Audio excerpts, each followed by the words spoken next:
tua thatu suam tua na khovela ta chwakin takram ka hanthira langlo lama thuru thuru tua thatu thum ko shamle khotam choivul par moi ta ka chwame ya yung si lo hian don lem nei lova ka khabe ka seila hian ka chevela mi te ru ka hiam chi har safian le te atong tu ta ni ro buan tham vek ente na pui hon ve do la pasalina nei la nge I fan zir I fan thau em engin chu ko e zona fai nei don to em I ti chu chu chine I fan mel chalo em kan tingai big che em ni ngoi ve mai la shin nun sin kong a in ang vek lo ma ni lang moi na chian te chian na mel tel kher I mel chat zia di lam turin I chen ong nu mel chiat zia lan tir kher ngai lo ma ni dai pel thuk na mi dang dai pel chang ran I kut sung pui pakhat lek khan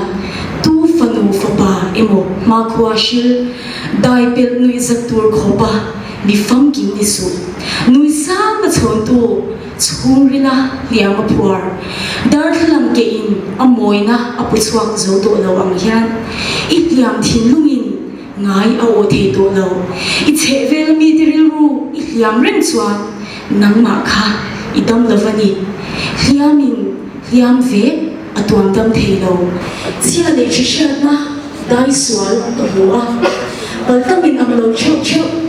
I dai ve lo rom lo pur pui ve chia tum su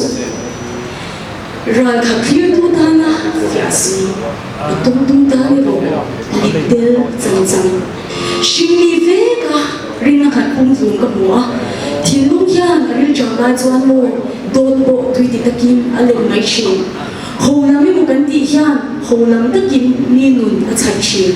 chen khat cha la nui puya thilung lo mang chang kaya mi ma khwa ti chipu serung siang saka mi dam khavel na no chiava beidon na khura nu tu I pan chuan lang lo lama twal that tu ro re lama I filin bi hian karing lo achang chuan mi te hian mu ringin an twar chi I thil chati pakhat khan mi nun a chan hip thei ka chian sel kai lo ini bi kem ni fam kim lo cheu ke dar to te ngai o thei to lo ma se thong cha ang umyang thei hai ra moi tak a chung lung si ang ni lo la ke thu pok le e tla tlem to chi fam kim lo kho ve la fam kim mu tum lo la a fam kim lo le na a be sham ti nun ne chungin Krista Yesua a pathian ko chan chung lam lo man puturin